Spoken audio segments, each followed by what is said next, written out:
My CEO said I was only the IT guy. When he cut my pay, I crippled the company's operations.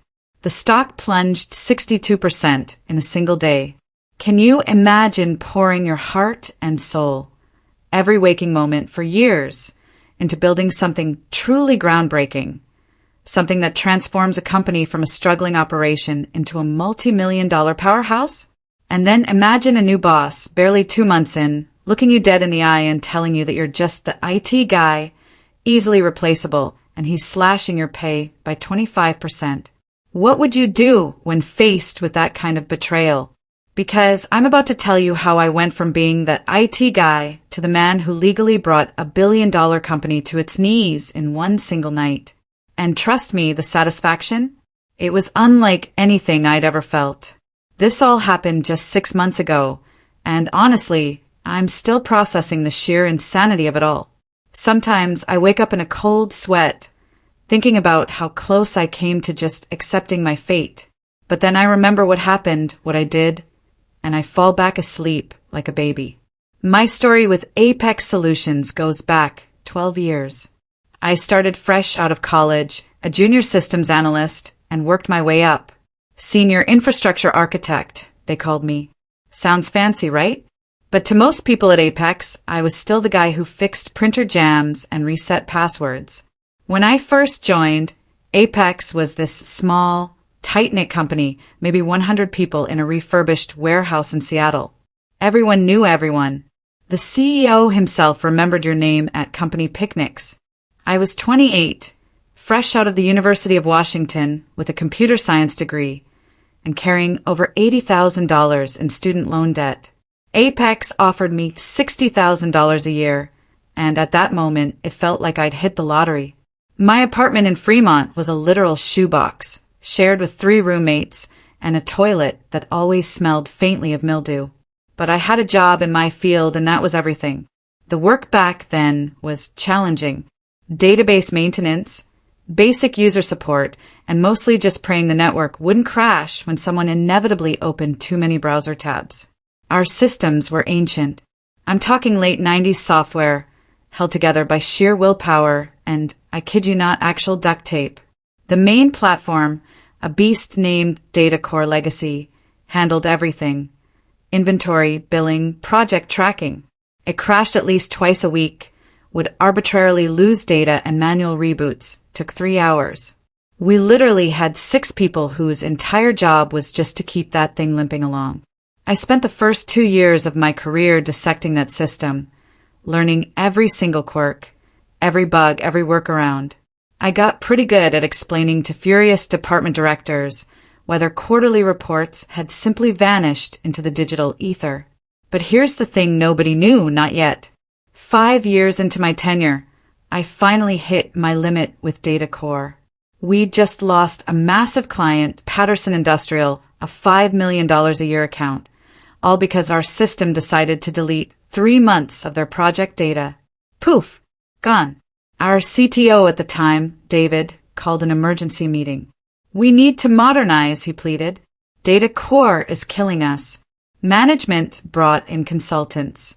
3 different firms, each quoting between $18 and $25 million for a complete overhaul, with implementation timelines stretching from 30 to 48 months. The board, predictably, rejected every single proposal. Too costly, too risky, too long. So we were stuck with Data Core, and I was absolutely seething.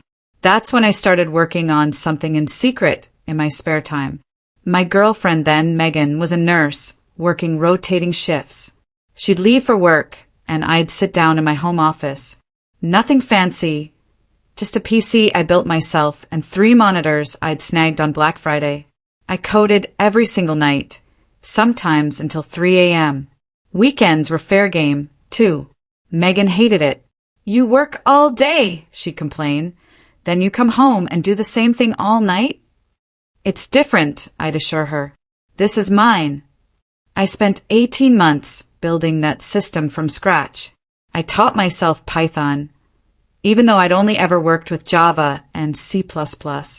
I immersed myself in 3 different frameworks. I watched probably 400 hours of online lectures. I read documentation until my eyes blurred. The system I created was truly adaptive. It learned from usage patterns, streamlined its own processes, and scaled autonomously to meet demand. It could easily handle 10 times Apex's current data load. The user interface was simple, intuitive. People could use it without needing a manual or a prayer. I tested it rigorously against data core, using our actual corporate data. My system handled everything 80% faster with zero problems. Absolutely none. But here's the crucial part, the thing that would eventually save me. I built it entirely on my own time, with my own tools, using my own resources. I'd wake up at 5 a.m. on weekends to put in extra hours. I spent vacation days coding instead of relaxing. I even dropped $42,000 of my own money on server time, software licenses, development tools, and training. Megan. She left me in month 14 of the project. I remember finding myself in my office at 11 p.m. on a Saturday. I hadn't showered in 2 days, surrounded by empty energy drink cans and pizza boxes. I can't do this anymore, Ryan. You're obsessed. She wasn't wrong. I was obsessed. But I was also creating something that would change everything. At 4:17 a.m., I finally slumped back in my chair. The beta version was complete. I just stared at the screen. 18 months of my life right there. Functional, elegant, beautiful. I slept for 14 hours straight after that. When I finally showed it to David, he nearly fell out of his chair. Ryan, this is incredible. This is exactly what we need. Better than any consultant proposal I've seen. Yes, I said, a quiet sense of triumph swelling inside me. I know. How long would implementation take? He asked, almost breathlessly. I can have us fully operational in 6 weeks. David's eyes went wide. 6 weeks? The consultant said 2 years. I built it specifically for our infrastructure, I explained. The next day, David called an executive meeting. I gave the demo in the main conference room, showing them processing speed, data integrity, scalability, the whole package. The CFO, Jessica, asked the question I'd been waiting for. How much will this cost us? I'll license it to the company on reasonable terms, I stated. You're licensing it? This isn't company property. That's when I pulled out the documentation my lawyer friend, Mark, had helped me prepare.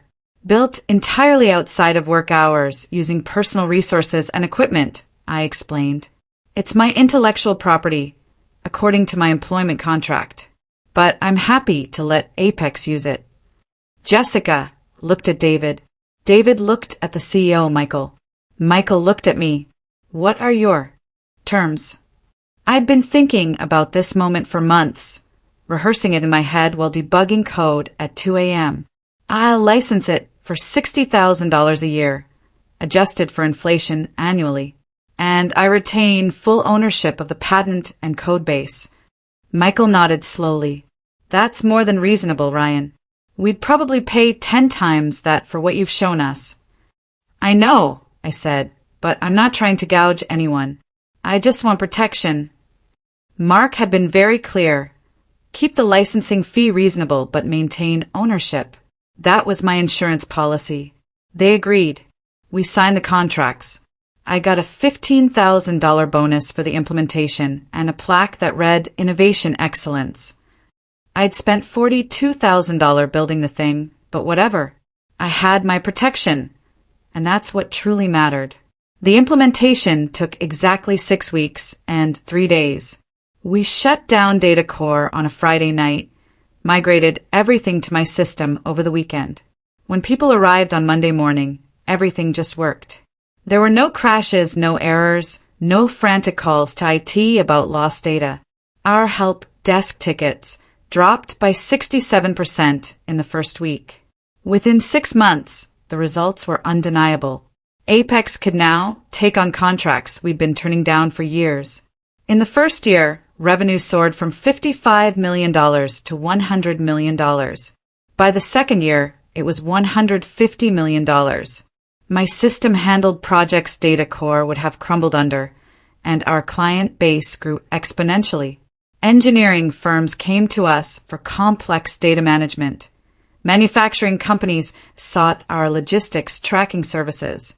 In the third year, Apex grew from 100 to over 400 employees, opened offices in Portland and Austin, replaced that old warehouse with a proper corporate building in South Lake Union. And I was promoted to senior infrastructure architect. My salary went up to $100,000, which felt completely fair, given I built the very engine powering the entire operation. Then came January 2024. Apex hired Ethan Clark, a 34-year-old Stanford MBA with 3 years of experience at a private equity firm. His claim to fame? Restructuring operational efficiency at 6 different companies. Michael, our CEO, had announced his retirement in December 2023, and the board was looking for a dynamic successor to take the company to the next level. Ethan started on February 1st. I walked into his office for our first one-on-one during his initial week. Michael had warned me before he left, over coffee near the office. "Ryan, keep an eye on Ethan. He's smart, but he doesn't understand what we built." The guy had already rearranged everything, his walls covered in motivational posters about embracing disruption. "Ryan, good to meet you," Ethan said, without bothering to stand up. "Just another power play." We talked about my system, and he seemed suspicious of the licensing arrangement. "It appears we're overpaying, even though the system has been in place for years." My jaw tightened, because it's my intellectual property. The fee includes ongoing maintenance and updates, right? He just smiled. "We'll revisit that." The second week, Ethan called an all-hands meeting. The conference room was packed. He stood at the front with his presentation clicker. "We need to evolve," he declared. "If we don't adapt, we die." He clicked to the next slide. My team was lean, efficient, thriving. But he continued, slide after slide. By slide 23, he got to the point. "Our technology infrastructure needs to be modernized. We're overstaffed and underperforming." I felt a cold dread creeping in. March 15th started like any other Thursday. I arrived at the office at 7:45 a.m., grabbed coffee from the lobby machine, checked the overnight system logs. Everything was running perfectly. 0 errors, 99.97% uptime for the month. At 9:30 a.m., my calendar pinged. Compensation discussion. Conference room B, 10 a.m. No context, no agenda. Just that. I should have known right then. When I walked in at 10 a.m., Ethan was there along with Sarah Mitchell, the new CFO he brought in from his previous company. She was in her mid-30s and always looked like she'd smelled something rotten. And in the corner, a guy I'd never seen before, presumably a lawyer. "Ryan, have a seat," Ethan said again, not standing. Total power play. I sat down. "We're making some changes to our compensation structure," Ethan began, that fake-friendly tone making my skin crawl. "Part of our operational optimization is moving to a performance-based model that better aligns with industry standards." Sarah slid a folder across the table. "These are the new terms." I opened it. My salary was slashed from $100,000 to $70,000, a 25% cut. My annual bonus? Gone entirely. Health insurance switched to a high-deductible plan, requiring me to pay $7,000 out of pocket before coverage even began. Vacation days cut from 20 to 12. I looked up, a surge of disbelief hitting me. "This is a joke, right?" "These are market rate corrections," Sarah said clinically, as if reading from a script. "We've analyzed comparable positions across the industry. I built the entire system this company runs on." I retorted, my voice tight. Ethan smiled. Not friendly, condescending. "And we appreciate your contribution, Ryan. But that was 5 years ago. This is about current value, not past accomplishments. The system runs everything." I pressed. "Every single department, every client contract, all on my platform. Yes, we license it, he conceded, but it's integrated into company operations. It's not like you're actively developing new features. I stared at him. I maintain it, I update it, I ensure 99.9% uptime. That's active work. That, frankly, doesn't require your current compensation level, Ryan. Let's be realistic about your position here. You're in IT technical support. You're a valuable member of the team, but you're not mission critical. Not mission critical. The words echoed in my head, a searing insult. I'd pulled all-nighters when systems went down, canceled family events to fix emergencies, and built something from the ground up that transformed this entire company from a struggling mid-tier operation into a regional powerhouse. And this guy, who'd been here for 8 weeks, was telling me I wasn't mission critical? What about everyone else? I asked, my voice dangerously calm. Is this happening across the board? The technical staff will see similar adjustments, Sarah replied. Directors and above will keep their current packages. So the people actually doing the work get gutted, while management keeps their bloated salaries. If I don't agree to these terms, Ethan's smile sharpened, then we'd have to seriously evaluate your position at Apex. These changes are happening. The only question is whether you're part of the future here. The lawyer in the corner slid papers across the table. Sign here, here, and here. Changes effective April 1st. I looked at those documents, my mind racing. My licensing agreement. That very specific clause Mark had insisted on. Ryan, this isn't really a negotiation, Ethan continued, his tone hardening. We've taken a business judgment based on market analysis and operational demands. So that's a no. And we need your signature today. I gazed at him, and he stared back smug. Sarah checked her watch, as if my job was less important than her lunch reservation. Ryan, Ethan said, his voice flat and cold. Let me be very clear. You fix computers, reset passwords, and keep systems running. That's important work, but it's not strategic. It's not leadership. And you're not irreplaceable. You fix computers. 9 years at this company. A system that generated $150 million in direct revenue and supported another $400 million in operations. I'd given up a relationship, countless nights of sleep, and thousands of dollars. And to this Stanford MBA, who'd been here 2 months, I was just the guy who fixed computers. You're making a mistake, I said quietly. No, Ryan. We're making the right business decision. And you're going to sign these papers, or you'll find yourself making a very different kind of decision. The threat was crystal clear. My hands trembled, not from fear, but from a cold, simmering rage. I picked up the pen, signed every page. Ethan beamed. Excellent. Welcome to Apex 2.0. I stood up and walked out, my hands still shaking, not from fear, but from pure, concentrated fury. I returned to my office, closed the door, and just stared at my computer screen for what felt like 5 minutes without moving. David knocked, entering without waiting for an answer. Ryan, I just heard. I'm sorry. I fought against this, but Ethan convinced the board it's necessary. It's fine, I lied. It's not fine, he countered, shaking his head. It's garbage. You built this place. Apparently, I said, a bitter laugh escaping me. I just fix computers. David winced. He said that word for word. Ryan. David looked genuinely conflicted.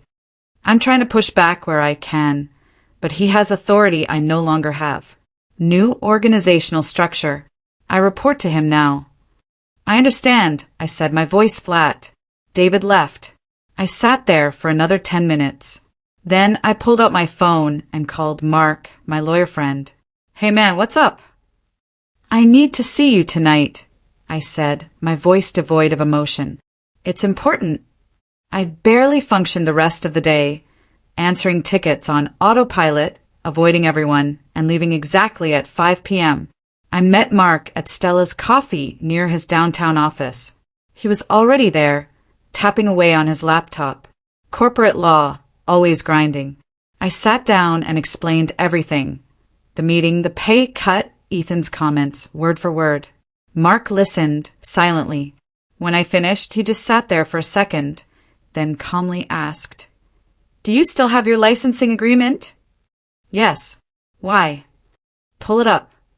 I opened my email, found the signed contract, and showed it to him. "Ryan," he said, his eyes scanning the document, "do you understand what you have here?" "A contract." I ventured. "A nuclear option," he corrected, a slow grin spreading across his face. He pointed to Clause 7, subsection 3, license valid contingent on continued employment in good standing and maintenance of agreed-upon compensation structure. "That's the protection we put in, Ryan. They just unilaterally breached this contract. They reduced your compensation. That directly violates the licensing terms. You can revoke their license immediately." The weight of those words hit me like a physical blow. "What happens if I do that?" Mark leaned back, his lawyer's grin widening. "Their entire system stops working. They can't access your software, can't process data, can't fulfill contracts, can't operate. The entire firm comes to a full, screeching halt. And it's entirely legal. It's your intellectual property. They breach the contract, you withdraw the license. Clean as a whistle. We can document everything. The compensation decrease, the breach of conditions, your right to terminate. Any judge would side with you instantly." I sat there, processing. "What about my job?" "They'll probably fire you right away. But you'll have cause to sue for wrongful termination, and you'll have all the leverage. They'll come crawling back, begging you to restore access. And that's when you set your price." "Mark," I whispered, the enormity of it sinking in. "This could destroy the company." "Ryan," he said, his expression serious, "I'm not telling you what to do. I'm telling you what's legally possible. Ethan made a business decision. You, too, can make one. There are 400 people who work there, and the CEO just decided to cut your pay after you built the platform that employs them all." Ethan's words kept ringing in my head as I reflected on the $42,000 I'd spent, the missed family events, the sacrifice weekends, the nights I'd worked until I couldn't see straight, and everything else I'd done to turn a struggling company into a success. Mark opened his laptop. "We draft a revocation notice. Cite every clause they violated. Document the compensation reduction. Reference your patent ownership. Send it via certified mail, email, and their legal department portal. It needs to be official, airtight." We spent the next 3 hours drafting that notice. Mark was meticulous. Every sentence was legally bulletproof. Every citation precise. Every claim supported by evidence. By 10 p.m. it was ready. "One more thing," Mark said. "You built a kill switch into the system, right?" "Yeah," I replied. "Authentication protocol. If their license status changes, access is automatically revoked." Mark nodded slowly. "Ryan, once you send this notice, there's no going back. You need to be absolutely sure." I looked at that document, pages of legal language that basically said, "You broke our deal. What do you do now that you've lost access to everything? What would you do?" I asked him. Mark thought about it. "Honestly, I'd be terrified. This is nuclear. But Ethan disrespected everything you built. Treated you as if you were disposable. Sometimes people have to learn lessons the hard way." I thought about my team, good people who would be caught up in this mess. But I also thought about Ethan's smug face, the way he dismissed my work, the casual cruelty of cutting my pay while keeping his own bloated salary. "Do it," I said. "Send the notice." Mark sent the email at 10:37 p.m. on March 19th, exactly 4 days after that conference room meeting. It went to Ethan, Sarah, the entire board of directors, and Apex's legal department. The certified letter would arrive Friday morning. "What now?" I asked, my voice a little shaky. "Now you go home, get some sleep, and prepare for chaos." I didn't sleep much that night. Friday, March 22nd. I arrived at work at my usual time, 7:45 a.m. Everything seemed normal. People getting coffee, settling into their desks, the usual Friday morning vibe. At 9:17 a.m., Ethan's assistant called my desk phone. "Ryan, Mr. Clark needs to see you immediately." "I'll be there in a few minutes," I said, trying to keep my voice even. I walked to Ethan's office. The door was open and he was standing by his window, phone pressed to his ear, looking tense. When he saw me, he abruptly ended the call. "What the hell is this?" He shoved a paper across his desk. The revocation notice Mark had sent. "It's exactly what it says," I replied calmly. "I'm revoking Apex's license to use my software." "You can't do that," he practically yelled. "I can. You breached our licensing agreement when you reduced my compensation, so the license is terminated." Ethan's face turned scarlet. "You're going to shut down the entire company?" "I'm enforcing my contract." "Ryan, be reasonable." I was reasonable for 9 years. I built something that made this company wildly successful, and you decided I was just a guy who fixes computers. "I never said that," he sputtered. "You said exactly that. Conference Room B, March 15th, 10:17 a.m. Quote, you fix computers. You're not exactly irreplaceable. Remember?" He went quiet. "So now," I continued, "you get to find out how replaceable I actually am." "We'll sue you into the ground," he threatened. "Good luck. My lawyers have already reviewed everything, and I'm completely within my rights. If you want to fight this in court, we'll be there. But every day your systems are down, you're losing money." I left his office, walked back to my desk, and set an alarm on my phone for 4:47 p.m. The rest of the day was surreal. I went to meetings, answered questions, did everything normal except for Ethan and Sarah disappearing into closed-door conferences. The legal team kept calling, and I kept forwarding them to Mark. At 4:35 p.m., I backed up my personal files to a thumb drive. At 4:42 p.m., I finished packing my small box of personal items. At 4:46 p.m., I logged into the back end of my system, changed the license status for Apex Solutions from active to terminated. And at 4:47 p.m., their access was revoked. Just as my alarm chimed, I sent one last email to my team. "If you need anything from me, please contact me by the end of the day, as my availability may be limited beginning Monday." I watched through my office window as monitors across the floor went dark. I heard confused voices. "Is the system down?" "I just lost everything." "Is this a network issue?" At 4:52 p.m., my desk phone started ringing. The CTO. I let it go to voicemail. Another call. "David from infrastructure." Voicemail. At 5:02 p.m., my personal cell phone rang. "Ethan." I answered. "Ryan, what the hell did you just do?" "I revoked your license to use my software. It's in the email I wrote this morning. You broke our agreement by reducing my remuneration." "You can't simply shut down the entire firm," he shrieked. "Really?" I said, my voice calm, almost detached. "I can. It's my intellectual property." Ethan finally said, "You're going to destroy us over a pay adjustment."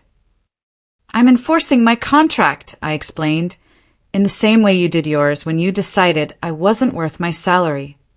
"Ryan, listen to me." "No, you listen," I countered, my voice gaining strength. "You had 9 years of me being loyal, building systems, fixing problems, and making this company successful. And you repaid that by cutting my pay by 25% and telling me I was replaceable. You assessed my value, decided it was less than my compensation, and you cut me. So now, I'm showing you my actual value. Every single operation you run is built on my platform. And without access to that platform, you're dead in the water." "We'll sue you," he threatened again. "And your lawyers already have my contact information. Feel free." "Ryan, be reasonable. We can work this out." "You want reasonable. I actually laughed. A genuine, bitter laugh.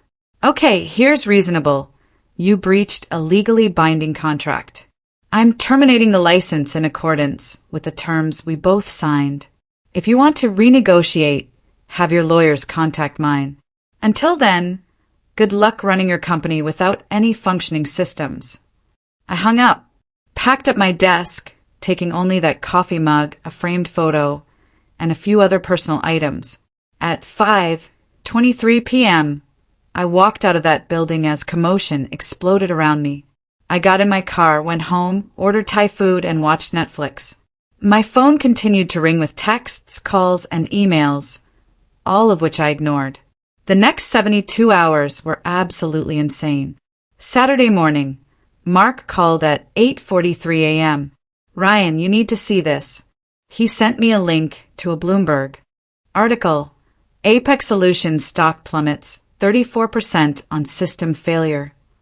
The markets had opened in overnight trading, and news was leaking that their systems were completely down. Investors were panicking. My email inbox was flooded with inquiries from colleagues, recruiters, and even reporters. I ignored it all until Saturday afternoon when David called. Ryan, what did you do? I enforced my contract. The entire company is dead in the water. We can't process anything. Payroll is locked. Everyone's scrambling. They should have thought about that before cutting my pay, I said a little defensively. Ryan. David sighed. Ethan is an idiot. But 400 people work here. That got to me. David, I said, my voice softening. What was I supposed to do? Let them disrespect everything I built. A long pause. I don't know.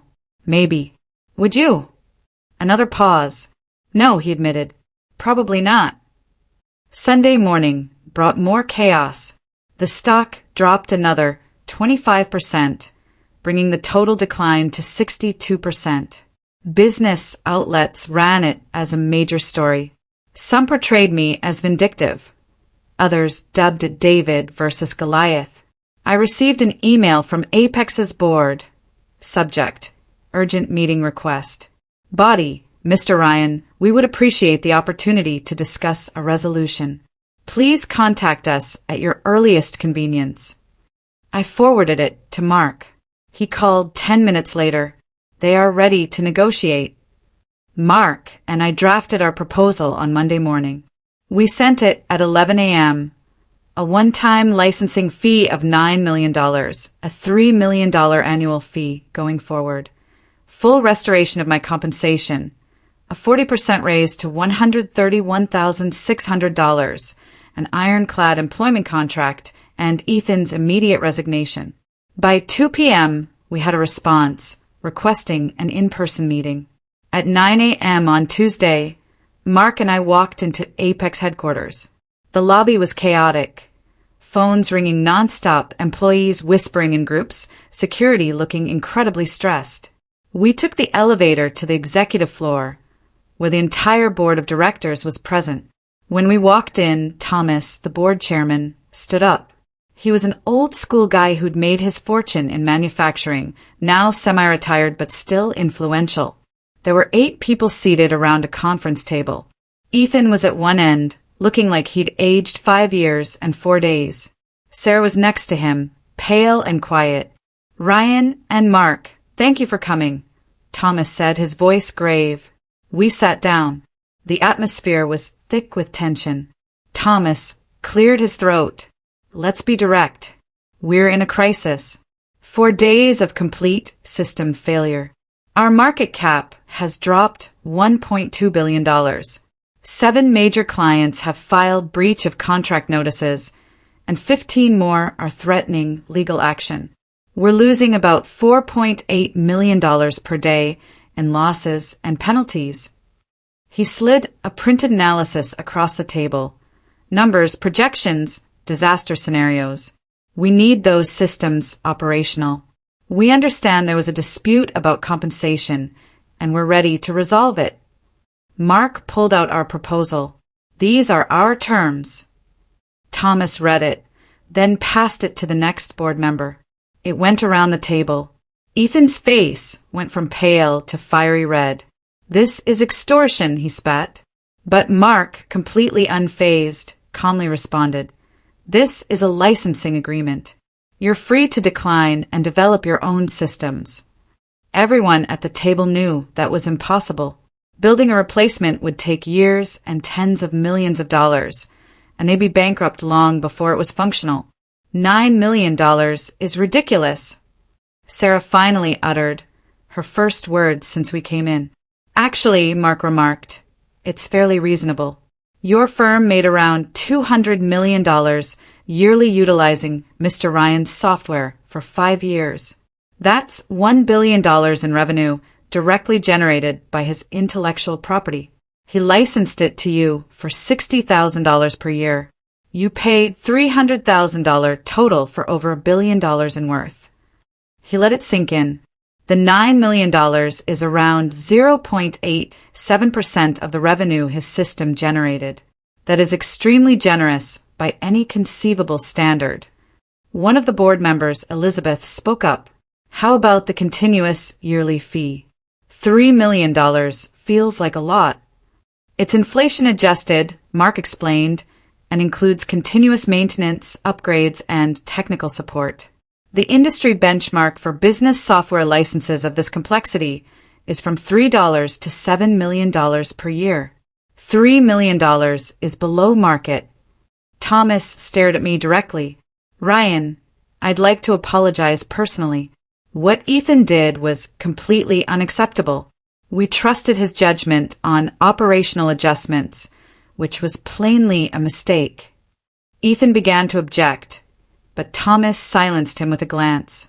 "We should have appreciated your input correctly from the start," Thomas continued. "You created something remarkable, and instead of considering you as an asset, we allowed you to be sidelined." "I appreciate that," I said, nodding. "Will you accept our apologies and agree to restore access?" "Not yet," I replied. Thomas lifted an eyebrow. "There's one more item on our proposal," I explained. "Ethan resigns." The room fell completely silent. Ethan sprang out of his seat. "Absolutely not. This is ludicrous." "Sit down, Ethan," Thomas replied, his voice calm but with an edge of steel. "I am not going to be driven out by... Sit down." Ethan sat, fuming. Thomas stared at me. "That's a hefty request." "Ethan caused the circumstance," I stated, my voice steady. "He reduced my income, rejected my contributions, and violated our contract. Every dollar you've lost, every customer you've lost, and every point your stock has slid is his responsibility. I was executing the required operational adjustments." Ethan argued. "You were cutting expenses without understanding what you were cutting," I shot back. "You saw a $100,000 salary and thought, that's too much for IT, without bothering to discover that the entire firm works on systems I designed. That's not strategy. That's incompetence." Elizabeth leaned forward. "Ethan, be honest. Did you know Ryan built the platform before you made the compensation changes?" Ethan hesitated. "Did you?" Elizabeth pressed. "I knew he'd contributed to development, yes." "Did you know he owned the patent?" A longer pause. "I wasn't fully aware of the licensing arrangement." "So," she concluded, her voice cutting, "you cut the pay of the man who owns the intellectual property on which your entire operation is based, without even reading his contract." Ethan had no answer. Thomas looked around the table. "We need to vote. Ryan's terms include Ethan's resignation. All in favor?" Hands went up. 1, 2, 3. Elizabeth, the CFO from the manufacturing subsidiary. Thomas turned to Ethan. "You have until the end of business today to submit your resignation. Make it voluntary and quiet, and we'll provide your full severance package. Otherwise, we terminate you for cause, and you get nothing." Ethan looked like he'd been punched in the stomach. "This is insane. I've been CEO for 9 weeks." He started. "And in 9 weeks," Thomas finished, "you've cost this company over $1 billion in market value and nearly destroyed our entire operation. I think you've done enough. Ethan stood up, looked at me with pure hatred. You'll regret this. Probably not, I said and walked out. Elizabeth followed. Thomas came out too, stopping me. The rest of the terms we accept. $9 million and $3 million yearly. Your pay has been restored with the hike, and you have a protected contract. We'll have the paperwork completed by tomorrow morning. Mark and I exchanged looks. Then I added one more condition. I want Elizabeth to be the new CEO. Everyone stared at Elizabeth, who appeared astonished. Ryan, I'm not. You asked the right questions, I interrupted. You saw through Ethan's incompetence. This company needs someone who actually thinks before making decisions. Thomas nodded slowly. Elizabeth has been with us as an advisor for 3 years, and she is the former CEO of 2 successful companies. It's not a bad suggestion. I'd have to think about it, Elizabeth said, looking overwhelmed. Think quickly, Thomas replied. We need stability right away. Elizabeth looked at me. If I do this, you'll restore system access? The moment the contracts are signed and the licensing fee is transferred, access is restored. Then I'll do it. The board voted unanimously again. Mark and I returned Wednesday morning to sign the agreements. At 10:47 a.m., I restored system access. Ethan's resignation was already public, stating he was stepping down to pursue other opportunities. No one believed it. A $9 million wire transfer was made to an account Mark had set up, and the $3 million annual licensing fee was set up for quarterly payments. My salary was $131,600, with full benefits, stock options, and a protected contract. On Wednesday, all terminals reopened, data was restored, and processes resumed. The relief in the building was palpable. On Thursday, the stock recovered 41%, still down overall from the crisis, but climbing. On Friday, business journals reported on the dramatic resolution, some calling it unprecedented, others a cautionary tale about undervaluing key employees. I became a minor celebrity in tech circles. I declined all interview requests from major publications. Mark, on the other hand, was ecstatic. I'm putting this case in my portfolio. Best contract enforcement I've ever done. When I returned to work on Monday, it was surreal. People stared, smiled, and looked away. My team, the developers and analysts who'd worked under me, actually applauded when I walked in. Welcome back, boss, said Emma, my lead developer. Thanks. Good to be back. David pulled me aside. Ryan, I'm glad you won. Ethan was going to gut this whole department. You saved us. Elizabeth summoned me to her office that afternoon. The office Ethan had occupied for 9 weeks had changed dramatically. The minimalist furniture had vanished, as had the motivational posters. It now resembled an actual workspace. Ryan, please sit. I sat. I'd like to make something very clear, she began. What happened here was inexcusable. You built something extraordinary, and instead of valuing it, we treated you as expendable. I appreciate that, I said. I also want you to know that changes are happening, real changes. IT is being properly funded, and your team is receiving the respect and compensation they deserve. And anyone who talks about you like Ethan did will be shown the door immediately. She slid a document across her desk. This is your new contract. Everything we agreed on, plus one addition. I read it. The addition, annual performance review with guaranteed minimum 5% raise, plus discretionary bonuses based on system performance. You don't have to do that, I said, genuinely surprised. But I do, she replied, a small smile gracing her lips. You saved this company twice, once by building the system, and again by forcing us to recognize our mistakes. That's worth rewarding. I signed it. Elizabeth also added, I want your input on all major operational decisions going forward, in the form of a formal advisory role. If we make changes that affect infrastructure, I want to hear from you first. Are you serious? Absolutely. Ethan's mistake was thinking he knew everything. I know what I don't know, and I don't know what you know, so I'm asking for your expertise. That honestly meant something. Over the next few weeks, things stabilized. The stock recovered to about 85% of its pre-crisis value. Some clients returned. Others were permanently lost, but the company survived. My team grew to 15 people, and I made certain that each and every one of them received fair compensation and good benefits. Elizabeth proved to be exactly what Apex needed. She rebuilt client relationships, restructured management to encourage collaboration, and actually listened to department heads rather than just dictating changes. The $9 million sat in investments, and I didn't go crazy with it. I bought a nicer apartment in Capitol Hill, paid off my student loans, started a college fund for my nephew, and invested the rest conservatively. The $3 million annual licensing fee kept coming. Quarterly payments, like clockwork, with the first payment arriving in June. Watching that deposit clear was satisfying in a way I can't quite describe. People from my past reached out.